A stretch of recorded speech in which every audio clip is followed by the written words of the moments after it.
Greetings everyone, welcome to our channel. இதுவரைக்கும் நம்ம சேனலை சப்ஸ்கிரைப் பண்ணாதவங்க ப்ளீஸ் சப்ஸ்கிரைப் பண்ணுங்க. இந்த வீடியோவில் 8th standard English first mid term டெஸ்ட்கான ஆல்ரெடி இம்பார்ட்டன்ட் கொஸ்டின் அப்லோட் பண்ணியிருக்கோம். இப்போ அந்த மாடல் கொஸ்டின் பேப்பர் பார்க்கலாம். இது 2023 நடந்த கொஸ்டின் பேப்பர். நியர்லி ஒரு 10 டிஸ்ட்ரிக்ட் கொஸ்டின் பேப்பர் இருக்கும் இதில். ஸோ நீங்கள் என்ன பண்ணுறீங்கன்னா 8th ஸ்டாண்டர்ட் இம்பார்ட்டன்ட் கொஸ்டின்ஸ் இருக்கு இல்லையா இங்கிலீஷ், அதை பார்த்துட்டு ப்ரிப்பேர் பண்ணிவிட்டு ஓவரால் நீங்கள் ஃபுல்லாக இங்கிலீஷ் எக்ஸாமுக்கு ப்ரிப்பேர் ஆகிட்டிங்கன்னா இந்த கொஸ்டின் பேப்பர் பார்த்தீங்கன்னா இன்னும் உங்களுக்கு ஈஸியாக இருக்கும். ஸோ இந்த மாதிரி கொஸ்டின் பேப்பரை கேதர் பண்ணி ஒரு 15 மினிட்ஸ் எடுத்துக்கோங்க ஒரு கொஸ்டின் பேப்பர். இது இங்கிலீஷ் வந்து ஹின்ஸ் டெவலப்மெண்ட் அந்த மாதிரிலாம் இருக்கு இல்லையா. ஸோ உங்களுக்கு ஓனாக ப்ரிப்பேர் பண்ணும்போது ஒரு கொஸ்டின் பேப்பர் நியர்லி 30 மினிட்ஸ் கூட எடுத்துக்கலாம் ஒரு சிலவங்களுக்கு.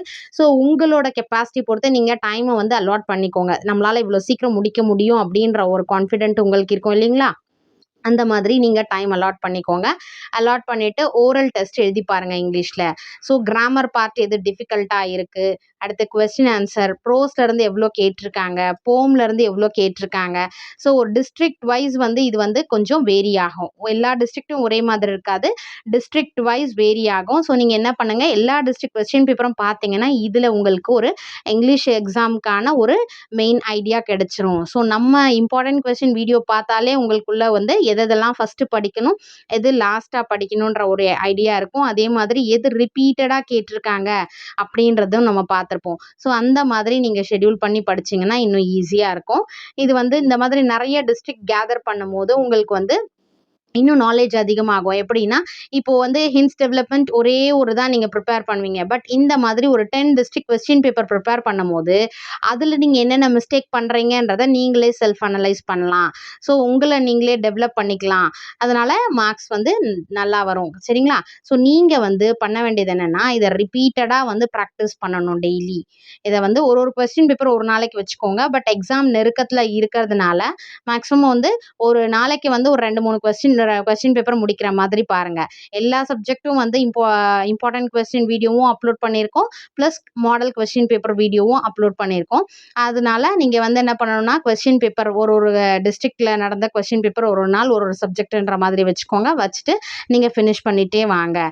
ஸோ நீங்கள் என்ன பண்ணணும்னா ஒன்று வந்து ஒரு நோட்டில் பக்கத்தில் ஒரு ரஃப் நோட்டோ இல்லை ஒரு பேப்பர்லேயோ வந்து நீங்கள் ஒரு முடிச்சிட்டிங்கன்னா ஓகே, முடிக்கலை இது வந்து எனக்கு தெரியலை அப்படின்றத என்ன பண்ணுங்கள் அந்த பேப்பர்லேயோ இல்லை நோட் புக்லேயோ எழுதி வச்சுக்கோங்க.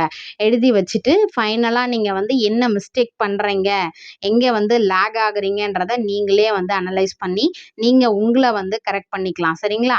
அந்த டவுட்ஸ் சப்போஸ் ஏதாவது டவுட்ஸ் இருந்தால் கிளாரிஃபை பண்ணிக்கோங்க. இல்லை வேறு ஏதாவது டவுட்ஸ் இருந்தால் நீங்கள் கமெண்ட் செக்ஷனில் கூட போஸ்ட் பண்ணலாம். உங்கள்கிட்டே வந்து எல்லா ஆன்சர்ஸும் இருக்கும். இந்த டைம்க்கு நீங்கள் ஓவரால் வந்து இங்கிலீஷ் சப்ஜெக்டை முடிச்சிருக்கணும். ஓகேங்களா. எக்ஸாமுக்கு ரெடியாக இருக்கணும். அந்த மாதிரி ரெடியாக இருக்கிற பட்சத்தில் இந்த மாதிரி கொஸ்டின் பேப்பர் நிறைய ப்ரிப்பேர் பண்ணிங்கன்னா உங்களுக்கு எக்ஸாம் ஃபியர் கூட இருக்காது. ஸோ எக்ஸாம் ஃபியரை நீங்கள் எக்ஸாமை வந்து போல்டாக ஃபேஸ் பண்ணலாம். அதே மாதிரி டிஃப்ரெண்ட் டைப்ஸ் ஆஃப் கொஸ்டின் பேப்பரில் டிஃப்ரெண்ட்டாக இருக்கும் இல்லைங்களா. ஸோ அந்த மாதிரி பார்க்கும்போது உங்களுக்கு நீங்கள் போய் அட்டென்ட் பண்ணுற கொஸ்டின் பேப்பரும் ஓகே. நம்ம ஆல்ரெடி நம்ம 10 டிஸ்ட்ரிக்ட் கொஸ்டின் பேப்பர் ப்ரிப்பேர் பண்ணும்போது அந்த நாளைக்கு நீங்கள் போயிட்டு அப்பியர் ஆகுறீங்க எக்ஸாமுக்கு அப்படின்னா வந்து அந்த கொஸ்டின் பேப்பர் உங்களுக்கு கண்டிப்பாக ஈஸியாக தான் ஃபீல் பண்ணுவீங்க நீங்கள். ஸோ நான் சொல்கிறத நீங்கள் ஃபாலோ பண்ணி பாருங்கள், கண்டிப்பாக ஃபீல் பண்ணுவீங்க. உங்களோட மார்க்ஸும் வந்து கமெண்ட் செக்ஷனில் நீங்கள் போஸ்ட் பண்ணலாம் எக்ஸாம் முடித்த உடனே. ஐ எம் ஷுர் நீங்கள் ஃபஸ்ட்டு இம்பார்ட்டன்ட் கொஸ்டின் ஃபுல்லாக ப்ரிப்பேர் பண்ணுங்கள். அந்த 1 மார்க்ஸ் தரோவாக பாருங்கள். Synonyms, antonyms, grammar part, letter writing, identify the character or speaker இருக்கு இல்லையா அதுக்கு அடுத்தது ஃபைனலாக கொஸ்டின் ஆன்சர். இந்த மாதிரி நீங்கள் பிளான் பண்ணி ஷெட்யூல் பண்ணி படிச்சிங்கன்னா இங்கிலீஷ் வந்து உங்களுக்கு ஈஸியாக இருக்கும். ஸோ எந்த சப்ஜெக்ட்டுமே டஃப் கிடையாது. நம்ம ஷெட்யூல் பண்ணி நம்மளோட இன்ட்ரெஸ்ட் வச்சு தான் வந்து அது வந்து டிஃபிகல்ட் இது ஈஸி அப்படின்றது. சரிங்களா. ஸோ நீங்கள் என்ன பண்ணுங்கள், எந்த சப்ஜெக்ட் வந்து டஃப்பாக இருக்கோ அதை வந்து எப்படி பிளான் பண்ணி அதை நமக்கு ஈஸியாக மாற்றிக்கலாம். எந்த ஒரு வேலையுமே நம்ம வந்து பிளான் பண்ணிட்டோம்னா அது ஈஸியாகிடும். நம்ம கஷ்டம்னு நினைக்கிறது கூட ஈஸியாகிடும். ஸோ நம்ம வந்து அதை ஈஸியாக பண்ணுறதுக்கு என்ன வழியோ அதை சூஸ் பண்ணுங்கள். ஈவன் இன்னும் ஒரு 2 இயர்ஸில் நீங்கள் 10th போகிறீங்க. ஸோ 10th நல்ல மார்க் ஸ்கோர் பண்ணணும். இப்போலேருந்தே நீங்கள் ஹார்ட் ஒர்க் பண்ணுங்கள். ஸோ என்ன பண்ணணும்னா உங்ககிட்ட இருக்கிற அந்த டிஃபிகல்ட் என்ன அப்படின்றத நீங்க ரியலைஸ் பண்ணணும் ஃபர்ஸ்ட்டு. அத ரியலைஸ் பண்ணிட்டு, அத சார்ட் அவுட் பண்றதுக்கு ட்ரை பண்ணணும். சரிங்களா? அடுத்தது பாருங்க, இந்த மாதிரி போம் கொஸ்டின் ஆன்சர்ஸ், மெமரி போம் கண்டிப்பா வரும் இல்லையா? ஸோ இந்த மாதிரி கம்பல்சரி வர கொஸ்டின்ஸ வந்து மிஸ் பண்ணக்கூடாது நம்ம. ஸோ ஃபுல்லா தரோவா பார்த்துக்கிட்டீங்கன்னா, உங்களுக்கு ஈஸியா இருக்கும். அதுல வர பங்க்சுவேஷன் மார்க்ஸு, அடுத்து போம் நேம் எழுதணும். ஹெட்டிங் எழுதிட்டு, அடுத்து போம் எத்தன லைன்ஸ் கேட்டிருக்காங்களோ, அத எழுதிட்டு மெமரி போம்ல ஃபைனலா நீங்க ஆத்தர் நேமும் எழுதணும். So each one carries marks. சரிங்களா? ஆத்தர் நேம் எழுதுனா மார்க்ஸ், அடுத்து ஹெட்டிங், அந்த பங்க்சுவேஷன் எல்லாத்துக்குமே மார்க்ஸ் இருக்கு. ஸோ அதனால நீங்க எழுதும்போது ரொம்ப கேர்ஃபுல்லா எழுதுங்க. ஃபர்ஸ்ட் ஒரு கொஸ்டின் பேப்பர் பார்க்குறீங்கன்னா, அந்த கொஸ்டின்ஸ வந்து ஒன்ஸ் ரீட் அவுட் பண்ணிக்கோங்க. ரீட் அவுட் பண்ணிட்டு, அண்டர்ஸ்டாண்ட் பண்ணிட்டு, அதுக்கடுத்து இதுக்கு எல்லாமே ஃபியூ செகண்ட்ஸ் நான் சொல்லும்போது, உங்களுக்கு வந்து இவ்ளோ நேரமா? அப்ப எக்ஸாம்க்கு நமக்கு டைம் பத்தாதே அப்படின்னு நீங்க நினைக்கலாம். அப்படி கிடையாது. இப்ப பாருங்க, big out the correct homophone. எங்க என்ன கேட்டிருக்காங்க? ஹோமோஃபோன். அப்ப அது சவுண்ட் டிஃபரன்ஸ் வரும். அவ்வளோதான். அடுத்து த விண்ட் டேஷ் த லீவ்ஸ்ன்னு இருக்கு. The wind dash the leaves. ப்ளூன்றது கலர். ப்ளூன்றது பறந்து போறது. So wind blew the leaves. So second BLUAEW இருக்கு இல்லையா? அதுதான் வரும். அந்த மாரி ஒரு ஃப்ராக்ஷன் ஆஃப் செகண்ட் அந்த கொஸ்டின வந்து அண்டர்ஸ்டாண்ட் பண்ணிட்டு எழுதுங்க. ஏன்னா சில பேர்லாம் கொஸ்டின பார்த்த உடனே இதுதான் வரும் ஆன்சர் அப்படின்றது இல்ல. ஸோ கொஞ்சம் ஒரு ஃபியூ செகண்ட்ஸ் நீங்க யோசிச்சீங்கன்னா, சப்போஸ் நமக்கு தப்பாகக்கூடிய ஆன்சர் கூட வந்து அந்த நம்ம யோசிக்கிறதுனால அது கரெக்ட்டா மாறலாம். இதுதான் வரும், அதுதான் வரும்னு கான்ஃபிடென்ட் இருக்கலாம். பட் ஒரு ஃபியூ செகண்ட்ஸ் யோசிக்கிறதுனால நமக்கு வந்து எதுவும் வேஸ்ட் ஆகாது இல்லையா? அதனால அந்த ஃபியூ செகண்ட்ஸ் அண்டர்ஸ்டாண்ட் பண்ணிக்கிறதுக்காக நான் உங்கள டைம் தர சொல்றேன். ஃபியூ செகண்ட்ஸ் அந்த கொஸ்டின அண்டர்ஸ்டாண்ட் பண்ணிக்கோங்க. அண்டர்ஸ்டாண்ட் பண்ணிட்டு அதுக்கான ஆன்சர்ஸ குடுங்க. ஸோ எழுதிட்டு ஒன்ஸ் செக் பண்ணுங்க. என்னன்னா ஸ்பெல்லிங் மிஸ்டேக்ஸ் இல்லாம பார்த்துக்கோங்க. ஓவர் ரைட்டிங் இல்லாம பார்த்துக்கோங்க. எழுதும்போது தெளிவா எழுதுங்க ஹேண்ட் ரைட்டிங் எல்லாம். ஸோ நீங்க வந்து பிரசன்டேஷனையும் நீட்டா குடுத்தீங்கன்னா, உங்களோட பேப்பர் கரெக்ஷனுக்கு வந்து கொஞ்சம் ஈஸியா இருக்கும். பிரசன்டேஷன், உங்களோட ஹேண்ட் ரைட்டிங், அதுக்கு அடுத்தது நீங்க எழுதுற நம்பர், கொஸ்டின் நம்பர்லாம் வந்து ஒன்ஸ் செக் பண்ணிக்கோங்க ஃபைனலா. ஸோ இதுதான் வந்து ஒரு எக்ஸாம்க்கான ஒரு மெயினா நீங்க பண்ண வேண்டியது. ஒரு எக்ஸாம் நீங்க அப்பியர் ஆகுறீங்கன்னா, first question paper read out, அதுக்கு அடுத்து அத அண்டர்ஸ்டாண்ட் பண்ணணும். நீங்க வந்து எழுதுற ஆன்சர் நம்பர் எல்லாம் கரெக்ட்டா போட்டிருக்கீங்களா? அடுத்து ஸ்பெல்லிங் மிஸ்டேக் இல்லாம எழுதியிருக்கீங்களா? ஓவர் ரைட்டிங் இல்லாம இருக்கா? இதெல்லாம் தான் உங்க மைண்ட்ல இருக்கணும். ஸோ நீங்க பார்த்தீங்கன்னா, இது வந்து இந்த கொஸ்டின் பேப்பர் எல்லாமே ரொம்ப ஈஸியா இருக்கும். ஸோ ரொம்ப ஈஸியா அட்டெண்ட் பண்ணி நம்ம வந்து இங்கிலீஷ்ல வந்து நல்லா மார்க்ஸ் ஸ்கோர் பண்ணலாம். 50க்கு 45 அபோவ் தாராளமா ஸ்கோர் பண்ணலாம். 50 அவுட் ஆஃப் 50யே நம்ம ஸ்கோர் பண்ணலாம். இப்ப பாருங்க, இந்த விருதுநகர் டிஸ்ட்ரிக்ட் கொஸ்டின் பேப்பர் எடுத்துட்டீங்கன்னா, எவ்வளோ 50 மார்க்ஸ் இருக்கு. இதில 1 மார்க்ஸ் மட்டுமே பார்த்தீங்கன்னா, synonyms 3 marks, antonyms 3 marks, 3, 3, 6 and then homophone இந்த கிராமர் பார்ட்லாம் இருக்கு இல்லையா? அது ஒரு 5 மார்க்ஸ்.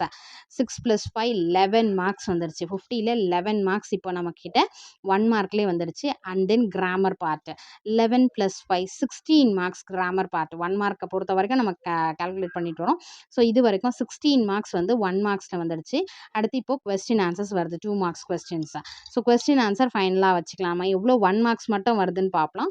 இது வந்து 16 + 5 வந்து 21 மார்க்ஸ் இப்போ இருக்கு. அடுத்து இதெல்லாம் வந்து போம்ல வர கொஸ்டின் இல்லையா?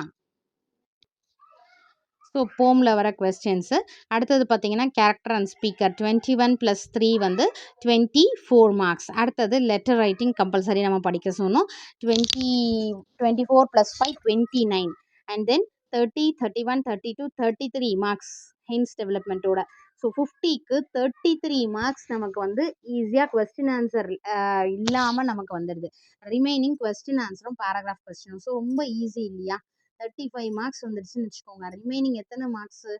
15 மார்க்ஸ் தான் ரிமைனிங் கொஸ்டின் ஆன்சரே. ஸோ அதனால அது ப்ரிப்பேர் பண்றது ரொம்ப ஈஸி. ஸோ ஃபர்ஸ்ட்டு நீங்க பண்ண வேண்டியது வந்து எல்லாத்துல இருக்கிற 1 marks grammar part, letter writing, memory poem and then hints development இந்த மாதிரி பேராகிராஃப் குடுத்துட்டு கொஸ்டின் அதுக்கெல்லாம் நீங்க பிராக்டிஸ் பண்ணிக்கோங்க. பண்ணிட்டீங்கன்னா, ஃபைனலா நீங்க கொஸ்டின் ஆன்சர், போம் கொஸ்டின் ஆன்சர், பேராகிராஃப் கொஸ்டின் இது எல்லாமே பார்த்தீங்கன்னா, உங்களுக்கு இந்த சப்ஜெக்ட் ரொம்ப ஈஸியா மார்க்ஸ் ஸ்கோர் பண்ணலாம். ஸோ நீங்க வந்து பண்ண வேண்டியது ஃபர்ஸ்ட்டு இந்த மாதிரி எல்லாமே படிச்சுட்டீங்கன்னா, இது எல்லாமே ஒரு ஒரு 1 வேர்ட் தான். 1 மார்க்ஸ பொறுத்தவரைக்கும் நீங்க படிக்க வேண்டியது எல்லாமே 1 வேர்ட் ஆன்சர் தான். ஸோ, அதனால அது ரொம்ப ஈஸியா முடிச்சிடலாம். இதுனா இதுதான் வரும். அப்படி அதே மாதிரி அதில மார்க்ஸ் மைனஸ் பண்றதுக்கான ஒரு பாசிபிலிட்டீஸ் கிடையாது. ஸோ, நம்ம என்ன பண்ணணும்னா, இந்த மாதிரி மார்க்கே குறைக்க முடியாது 1 மார்க்ல நம்ம கரெக்ட்டா எழுதுனா அப்படின்ற பட்சத்தில, நம்ம அத கண்டிப்பா மிஸ் பண்ணக்கூடாது. அத யூட்டிலைஸ் பண்ணிக்கணும். ஸோ, 1 மார்க்க பொறுத்தவரைக்கும் எல்லாமே எனக்கு கரெக்ட்டா வரணும் அப்படின்ற மாதிரி நீங்க பிளான் பண்ணி படிக்கணும். அப்பதான் வந்து இங்கிலீஷ்ல நல்ல மார்க் ஸ்கோர் பண்ணலாம். ஸோ எல்லா சப்ஜெக்ட்லயுமே நான் சொல்றது வந்து ஃபர்ஸ்ட்டு 1 மார்க்குக்கு ப்ரிஃபரன்ஸ் குடுங்க. 1 மார்க்க நல்லா தரோவா படிச்சிருங்க. அது வந்து உங்களுக்கு கண்டிப்பா வந்து ஹெல்ப்ஃபுல்லா இருக்கும். நான் சொன்னத நீங்க ட்ரை பண்ணி பாருங்க. உங்களோட மார்க்ஸ் வந்து இம்ப்ரூவ்மெண்ட் கிடைக்குதா இல்லையான்னு பாருங்க. ஆல்ரெடி நீங்க இந்த மாதிரி ப்ரிப்பேர் பண்ணியிருந்தீங்கன்னா ரொம்ப சந்தோஷம். சப்போஸ் நான் இந்த மாதிரிலாம் படிச்சதில்ல மேம், இந்த மாதிரி ப்ரிப்பேர் பண்ணதில்ல மேம் அப்படின்னா, நீங்க இப்பலேருந்து ட்ரை பண்ணுங்க. ஃபர்ஸ்ட்டு 1 மார்க்குக்கு ப்ரிஃபரன்ஸ் குடுங்க. அந்த 1 மார்க்ஸ்ல நமக்கு எந்த ஒரு மிஸ்டேக்கும் வரக்கூடாது. எந்த ஒரு தப்பும் இல்லாம நீங்க ப்ரிப்பேர் பண்ணீங்கன்னா, உங்களுக்கு நல்ல மார்க்ஸ் ஸ்கோர் பண்ணலாம். இது ஸ்கோரிங் ஆஃப் மார்க்ஸ் வந்து அதுக்கு ரொம்ப ஹெல்ப்ஃபுல்லா இருக்கும். சரிங்களா? ஃபைனலா நீங்க கொஸ்டின் ஆன்சர், பேராகிராஃப் இதெல்லாம் வச்சுக்கோங்க. சரிங்களா? நெறைய டிஸ்ட்ரிக்ட் இருக்கு கொஸ்டின் பேப்பர். அது எல்லாத்தையுமே நீங்க ட்ரை பண்ணி பாருங்க. இத வந்து கண்டிப்பா வந்து உங்களுக்கு ஹெல்ப்ஃபுல்லா இருக்கும். எக்ஸாம் ப்ரெசன்டேஷன் நல்லா பண்ணுங்க. இப்போலருந்தே ஜஸ்ட் ரிவிஷன் பண்ண ஆரம்பிச்சுருங்க. படிச்சு முடிச்சிருப்பீங்க. ரிவிஷன் பண்ண ஆரம்பிச்சுருங்க. அப்பதான் உங்களுக்கு வந்து கான்ஃபிடென்ட்டா உங்களால அட்டெண்ட் பண்ண முடியும் எக்ஸாம. சரிங்களா? Wish you all the best. Thank you for your support. Thanks for வாட்சிங்.